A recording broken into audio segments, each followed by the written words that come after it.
पार्टीचा आहे, राष्ट्रवादीला वाढणार असला की आपल्या पार्टीला वाढते, भाजपला 2 कमी वाढते. कुठं बी तुम्ही बघा, ते कुठल्या पक्षात आहेत, कुठल्या पार्टीत आहेत हे महत्वाचं नाही, पण इथं काहीतरी वेगळं घडलं असतं. आज भाजपवाल्यांनी इतका अन्याय आपल्या सांगली जिल्ह्यावरती केलाय, तितका अन्याय कुणी केला नाही मित्रांनो. म्हणून मी तुम्हाला सांगतो की भाजपमध्ये सगळी भाजपच्या दारात आहेत बसून, मला आत घ्या, मला आत घ्या, मला आत घ्या. मी लात घालून बाहेर आलो, हे भाजपमध्ये राहायचं नाही. कुठं उदाहरण तुम्हाला घडलं राज्यामध्ये? एकाचं नाव सांगा भाजप सोडून बाहेर आलाय, सगळे जाऊन तिथं अशी खुडूक कोंबडीसारखी जो बसले तिथं बस म्हणतं भाजपवर, तिथं दिवसभर बसते, उठत नाही, लाट लाट लाट लाट कापते. मला कापायची काय गरज आहे? माझा काय रुपयाचा भ्रष्टाचार, माझी काय चौकशी लावणार आहे? काय माझ्या रुपया नाही, काय भानगड नाही, मला काय आत नेऊन टाकणार आहे? 2-2 महिने टाकले, मला काय वाटत नाही. मागं मला 2-2 महिने जेलमध्ये टाकायचे, तरी मी बाहेर यायचो. जाताना फटाटे उडवत जायचो, येताना फटाटे उडवत. त्यामुळं इथून पुढच्या काळामध्ये काम करायचं असेल तर व्यवस्थितपणे काम करावं लागेल. आज गोपीनाथ मुंडेंच्या नंतर आपल्याला माणूस सक्षम नाही या राज्यात. तुम्हाला वाटते का नाही वाटत?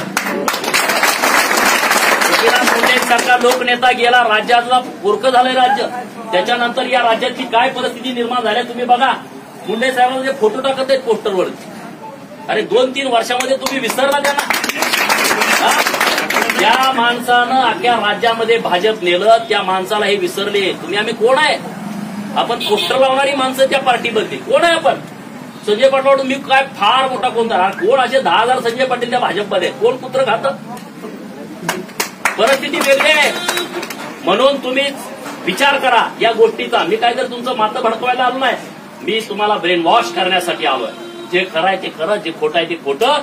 इथं तुम्ही मला या लोकसभेच्या बरोबर तुम्ही माझ्याबरोबर ठामपणे उभं राहावा. गावाच्या गाव वन साईड करा.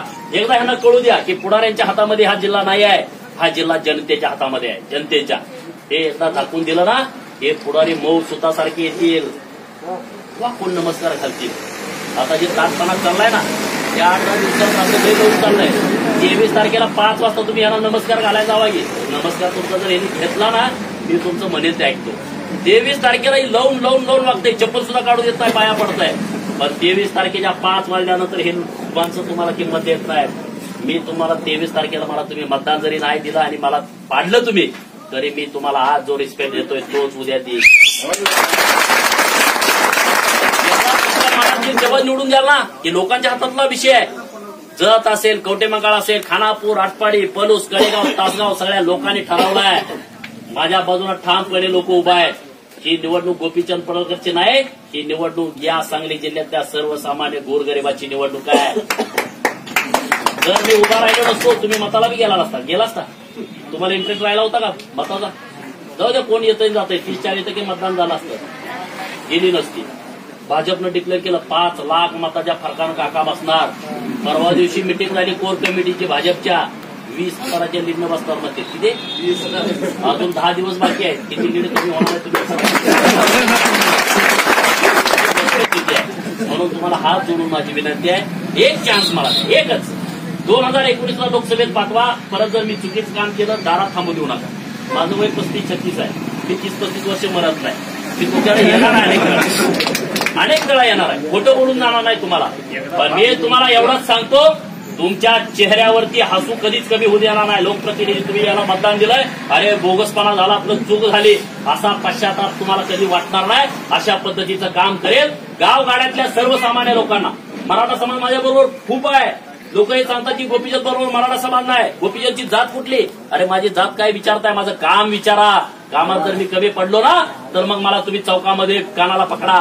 माझ्या कामात जर मी कमी पडलो होता, जातीपातीचं राजकारणाच्या पलीकडे जाऊन सगळी लोक आज माझ्या बरोबर ठामपणे उभे आहेत. तासगाव तालुक्यामध्ये एक तरी मतदान मला संजय काकांपेक्षा जास्त पडणार आहे. एक तरी तासगाव तालुक्यात. सगळ्या फोन करून विचारा, कुठल्याही समाजातल्या माणसाला जाऊन विचारा, ते म्हणते गोपीचंदला मतदान देणार आहे. कारण मी जिल्हा भयमुक्त केला आहे. वाटतंय का नाही तुम्हाला भयमुक्त जिल्हा आहे? कुठल्या पुढाऱ्याचं भ्या कुणाला वाटत नाही. हे गोपीचंद पडळकरचं काम आहे. हेच मी काम करतो. कुणाची उद्या मी जर मस्ती करायला लागलो, माझी मस्ती तुम्ही उतरवायला पाहिजे. कोण आहे मी? गाव करील ते राव करत नाही. म्हणून गावाच्या बरोबर सगळ्यांनी ठामपणे उभं राहिलं पाहिजे. इतक्या उन्हात इतक्या संख्येनं तुम्ही उपस्थित राहिला त्याबद्दल मी मनपूर्वक आभार व्यक्त करतो. वंचित बहुजन आघाडी ही नुसत्या दलितांची आघाडी आहे. हे जे डोक्यामध्ये आहे ते काढून टाका. प्रकाश आंबेडकरांनी वंचितांना एक नेतृत्व द्यायसाठी वंचित आघाडी निर्माण केलेली आहे. माझ्यासारख्या कार्यकर्त्याला जिथं संधी मिळाली 2019ला जर मला तुम्ही खासदार केलं तर 2019च्या राज्याच्या विधानसभेची गणितं सगळी बदलतील, 100% बदलतील. 5, 50, 100 पोरं कोणीही आमदार होणार आहे.